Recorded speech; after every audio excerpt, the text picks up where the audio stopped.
So what are inertial frame of references? As the name is suggesting, inertial. So it is related with law of inertia, and law of inertia means the Newton's laws of motion, or a frame of reference in which law of inertia and other laws of physics hold good. They are called the inertial frame of references, and the other name of inertial frame of references are Newtonian and Galilean also. So now let's talk about the Newton's laws of motion. तो revise कर लेते हैं कि Newton's laws of motion क्या है। कि first law क्या कहता है न्यूटन का, first law of motion. So what is it says? It states that a body must continue in a state of rest or in uniform motion unless and until it acts upon a external force. So that means the external force is zero.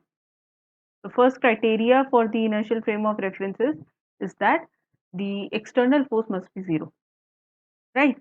So when the external force is zero, the frames are inertial. So this is by the Newton's laws of motion. और जो inertial frame of reference होते हैं, in which we can say that the Newton's laws hold good. Newton's laws of motion hold good. Yeah, the correct is Newton's laws of motion are valid. ठीक है, अब इसके second law की बात करते हैं कि सेकेंड लॉ क्या कहता है।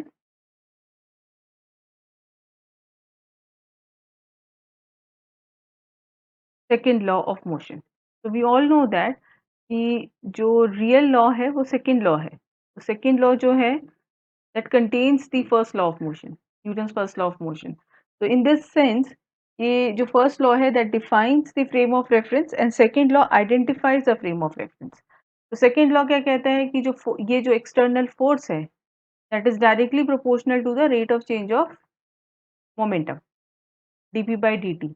तो p हम लिख सकते हैं, we can write p in terms of mv d by dt mv, and mass is being constant and is independent of velocity, can be taken out by from the derivative. So d by dt v, and we know that dv by dt is equal to acceleration. So f is equal to ma. ठीक है, so from first law of motion, from first law which says that कि external force zero है और mass जो है वो constant है, तो फ्रॉम इस इक्वेशन से हमारा क्या हो सकता है कि एक्सेलरेशन ज़ीरो होगा। ठीक है, अगर हमारा एक्सटर्नल फोर्स ज़ीरो है तो उन फ्रेम ऑफ रेफरेंसेस में एक्सेलरेशन भी ज़ीरो होगा, या वो frame of reference constant velocity से मूव करेंगे और constant velocity. Initial frame of references, if no external force is acting on a body, it will stay at rest or in uniform motion. So the inertial frame is at rest, या तो वो rest पर होंगे यानी उनकी velocity acceleration zero होगी, या वो कांस्टेंट वेलोसिटी से मूव करेंगे। That's why they are known as the non accelerating या non rotating frame of reference भी होते हैं वो। तो this is about the inertial frame, उनकी डेफिनेशन कि क्या होते हैं इनर्शियल फ्रेम। तो now let's understand the concept with the help of some real life example कि हम इनर्शियल फ्रेम्स को कहाँ किस सिचुएशन में देख सकते हैं। कि suppose there is a ball lying inside some vehicle, and this ball and this vehicle is at stationary. ठीक है, और ये बॉल इसमें इस व्हीकल के अंदर है, इसके सरफेस पे रखा हुआ है। तो ये बॉल रेस्ट पर ही रहेगी unless and until it is acted upon by some external force. तो ये जो फ्रेम ऑफ रेफरेंस है which is connected to this stationary train, इस ट्रेन के साथ जो फ्रेम ऑफ रेफरेंस होगा स्टेशनरी ट्रेन के साथ, वो हमारा इनर्शियल फ्रेम ऑफ रेफरेंस होगा, क्योंकि ये रेस्ट पर है। Passengers they are who are sitting inside a moving vehicle और the bus without changing acceleration. अगर एक्सेलरेशन चेंज नहीं हो रही है, कांस्टेंट वेलोसिटी से कोई व्हीकल मूव कर रहा है, तो उस बस का फ्रेम ऑफ रेफरेंस भी इनर्शियल होगा। For the person sitting inside the hot air balloon is also an example of the inertial frame of reference, क्योंकि ये भी एक कांस्टेंट वेलोसिटी से मूव करते हैं। तो जितने भी फ्रेम ऑफ रेफरेंसेस हैं जो कांस्टेंट वेलोसिटी से मूव करते हैं, वो सारे के सारे या अनएक्सेलरेटेड हैं, कांस्टेंट वेलोसिटी अनएक्सेलरेटेड, वो सब frame of reference inertial frame of reference होंगे, या वो अगर रेस्ट पर हैं तो भी। तो ये तो बात हुई कि कॉमन एग्जांपल जो हमारे सामने है कि हम इनर्शियल फ्रेम्स को किस तरीके से समझ सकते हैं कि जहाँ पे न्यूटन के जो लॉज हैं वो वैलिड हो रहे हैं, वहाँ पर वो होल्ड करते हैं, यानी जितने भी हमारे क्लासिकल मैकेनिक्स के जो एग्जांपल्स हैं हमारे सामने, वो सब इनर्शियल फ्रेम ऑफ रेफरेंस की कैटेगरी में आते हैं। Now we will look upon some very interesting part of it कि आप इनर्शियल फ्रेम्स को किस तरीके से आपने एक frame of reference inertial assume कर लिया और उसके रेफरेंस में आप कुछ और देख रहे हैं, ठीक है, कोई और स्टडी आप कर रहे हैं, तो उस फ्रेम ऑफ रेफरेंस को आप क्या लेंगे?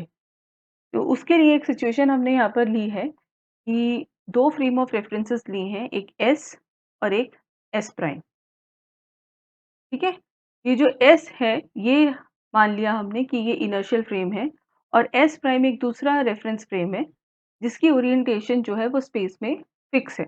मतलब वो एक फिक्स पॉइंट से मूव कर रहा है और सपोज़ ये मान रहे हैं कि initially time t equal to 0 पर या टाइम t पर ये दोनों का जो ओरिजिन है वो कोइंसाइड करता है। कोइंसाइड का मतलब ये हुआ कि आपने एक फ्रेम ऑफ रेफरेंस ये बनाया S और दूसरा जो फ्रेम ऑफ रेफरेंस है इनिशियली इनका ओरिजिन कोइंसाइड कर रहा है, मतलब ये दोनों एक ही जगह पे थे, इनका टाइम सेम था, ठीक है? कुछ टाइम के बाद t के बाद आफ्टर सम टाइम t ये जो S प्राइम फ्रेम है ये v वेलोसिटी से मूव करने लगा, ठीक है?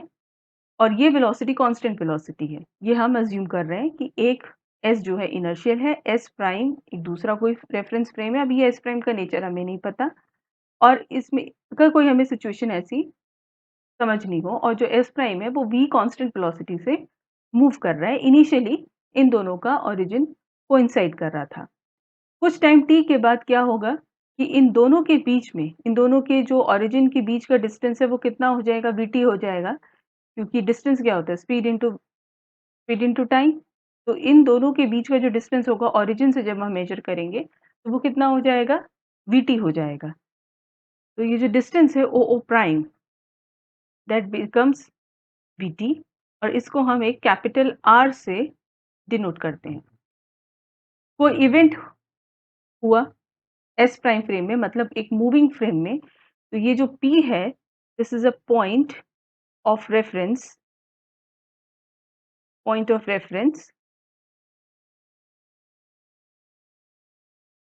In moving frame.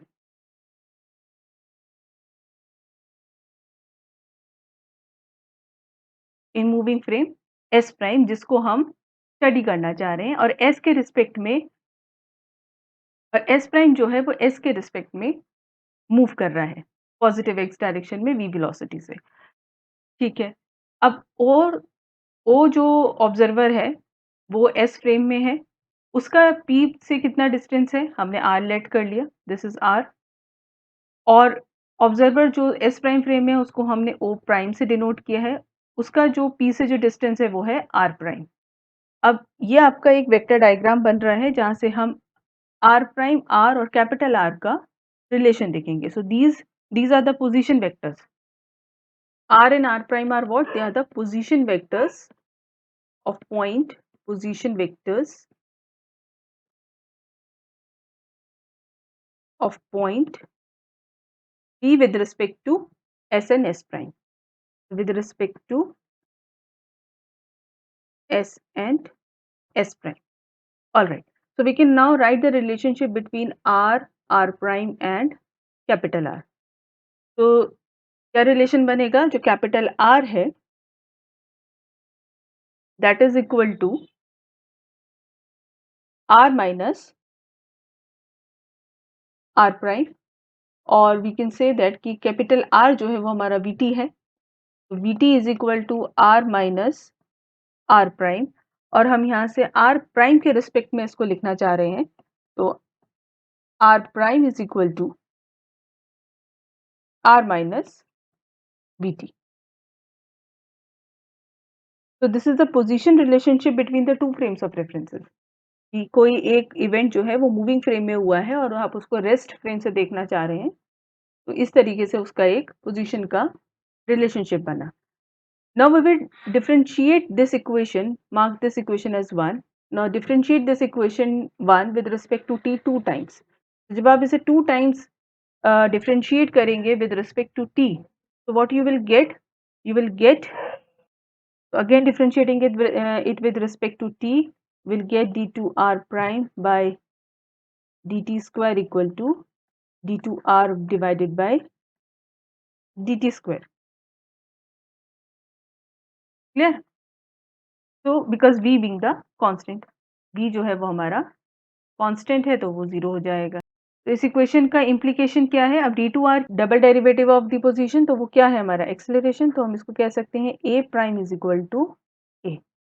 इसका मतलब ये है कि जो एक्सेलरेशन है 2 फ्रेम्स में वो सेम है। मतलब कोई इवेंट अगर मूविंग फ्रेम में हुआ है, कोई पार्टिकल अगर मूविंग फ्रेम में मूव कर रहा है, उसकी एक्सेलरेशन और जो रेस्ट फ्रेम में जो पार्टिकल जो रेस्ट फ्रेम में ऑब्जर्वर है, वो एक्सेलरेशन सेम रहेगी।